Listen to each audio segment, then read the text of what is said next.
Hi guys, welcome back to the next episode, and we are starting off on top of our ridiculous mega smelter here, just purely because why not? Let's be honest. And it's a bit windy out today, so my windows are banging, and I've tried to stop them, but there is literally nothing that I can do to stop them going bang. So every now and again you may hear it in the background, but hey ho, this is life. What can we do?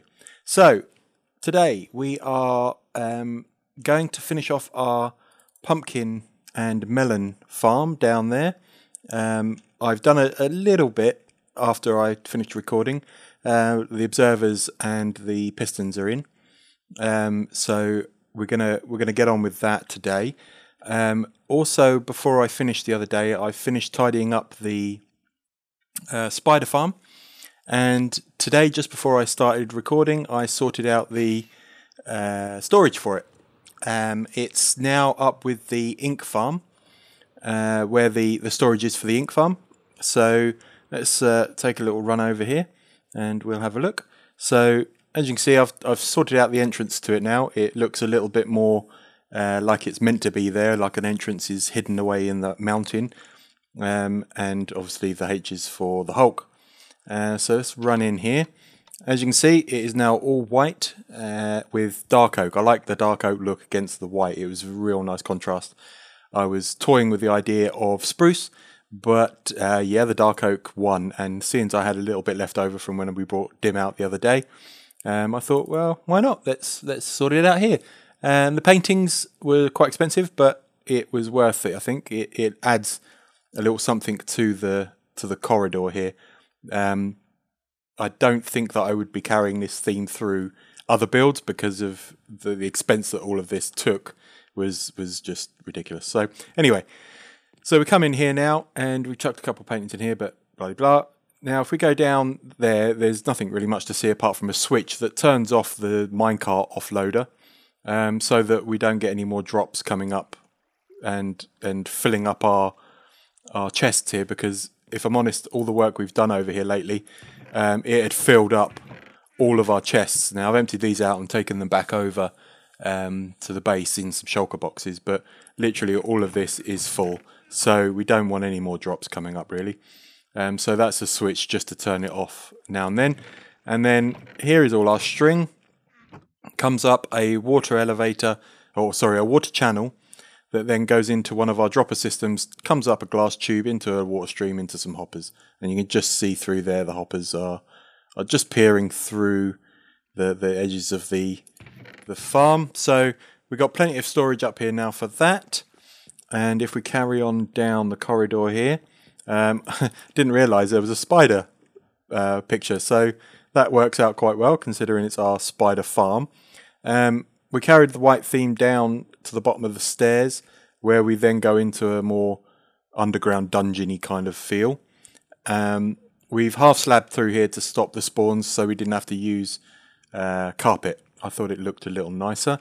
Nothing much has changed in here. This is all still much the same as it was, just I've changed out the bricks a little bit here so that when you come up here you can just see bricks and not every other block in the block palette. So it looks alright, it looks pretty good. Now down here is where our dropper system is. If I break that one, then there it is there. So the hoppers then feed into the dropper. The little clock that we've got that runs the droppers is just behind here. Into the water stream. That water stream then runs all the way across to the storage room. And there it goes there. Nothing's changed up there, that's just the AFK room. So that is what we are looking at right now. It looks pretty good if I'm being honest. But yeah, but that's the spider farm done. It is completioed. So now onto the pumpkin farm. This is going to be expensive. I've got all the observers and all the pistons that I've needed, but I'm still pretty sure it's going to cost me a lot more yet. So let's see if we can take off here. There we go. So I've done the sort of bottom layer, if you like, and all I've got to do for this bottom layer now is to chuck some slime blocks in. So they have to go on all of the sticky pistons. So like so, and it was lucky that Dim has a slime farm, because otherwise this wouldn't be possible. So thank you, Dim, for having a great farm, and I may possibly have brought you out of slime as well, but it's okay. It's all right. So let's get these in, and there we go. So that's the slime, or the bottom layer, pretty much done. I've just got to put some jack-o'-lanterns in here.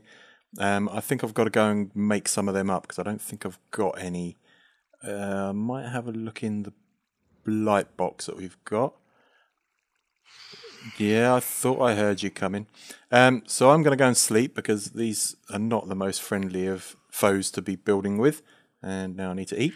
And then I will come back when we've got a bit of an update on the old pumpkin farm there. Okay, so we have the bare bones farm completed. It is a monstrosity. It's very, very expensive. I have depleted nearly all of my redstone supplies that I've had built up. I will have to go on a mining session. It's a bit painful, but it looks immense, like seriously immense. It really isn't that difficult to do. If we just pillar up here quickly, so we can get a look at the top. So, as you can see, there's redstone dots there. Oh, that was really not helpful. Let's try that again. So, let's pillar back up here. And take these ones back out, because I was a numpty. So, let's make this a little bit more like it's going to work. So, yeah, let's go again. So, you got repeaters, loads and loads and loads of repeaters. And then underneath these blocks are redstone dots, which these are powering that block, which powers that repeater, that then goes down through into the note block, then down onto the observers and the pistons. Just over here, that tower there is a redstone torch tower. Let's go and take out our little scaffolding here, because you don't need that again. I am absolutely useless at that. So, back around here, we've got our tower of redstone torches. That is a very clever system. I can't really demonstrate it too easily for you, but that chest there, okay, so when the minecart comes back up, and it offloads its goods into here, it comes into this hopper, into that chest. That chest has then got a hopper underneath it, then leads off into the storage room. Now, when that chest fills up, and it has all of its items, bar one slot, full up, there's a comparator just here. Let's see if we can get up here. There's a comparator there that's powered to 14 by this redstone dust and the redstone block there. That then leads into some redstone, which then leads all the way around to here, repeats itself into that tower. So what then happens is when that chest is full up, and it can't, apart from that one slot, it then powers that comparator. That comparator then sends the signal through, then changes the state of these redstone torches, which then powers the farm and then locks it. It just turns it all off. It pushes all of these down so nothing can grow. And then I don't end up with a mumbo ball sitting in my hopper chain or in my water chain up here because I've got too many items. So that's a fantastic little addition by the creator of the farm. I think Cubfan originally came up with it, and the creator has added it to his tutorial to his farm. But it is such a clever idea. Now, as you can see, we do have bouncers, but they do get collected by the minecart hopper when it passes through. And if you listen, it will. There goes our clickers, and there comes our items. And just whilst I've been messing about, this farm's been running for no more than 3 or 4 minutes with me messing around. And as you can see, we are getting some reasonable drops out of it. So it's going to do me well. It's going to do what I want it to do. Now all I need to do is go and get some black glass and then run some glass around the edges here.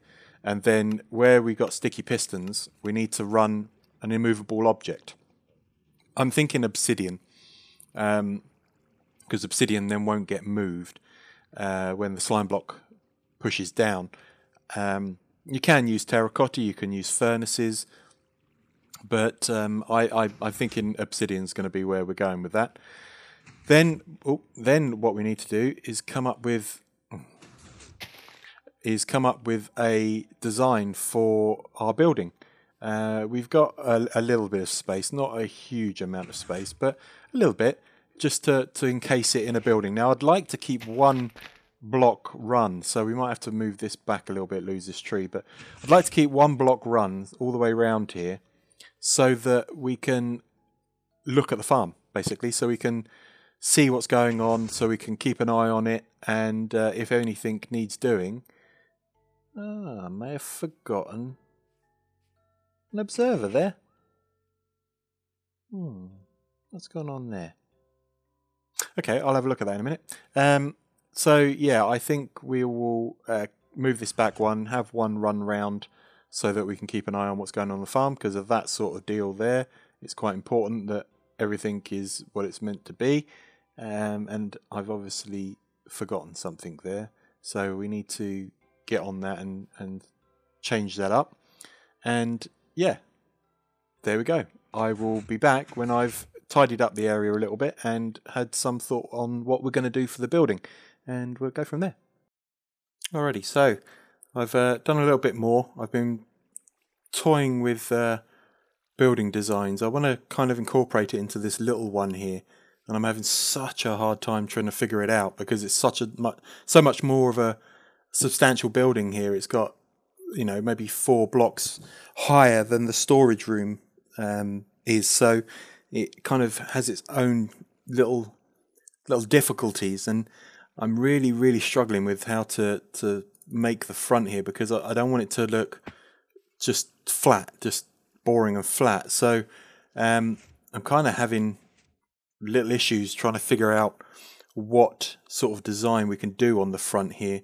I think this building sort of mingles in quite nicely with the terrain. It kind of looks as it's meant to, but this one, I don't know, I think it's just too much flat, if that makes sense. Now, I guess I could come along and run some stairs around the outside of this to kind of edge it off a little bit, make it a little bit more sort of like it's not just a big flat wall sitting there.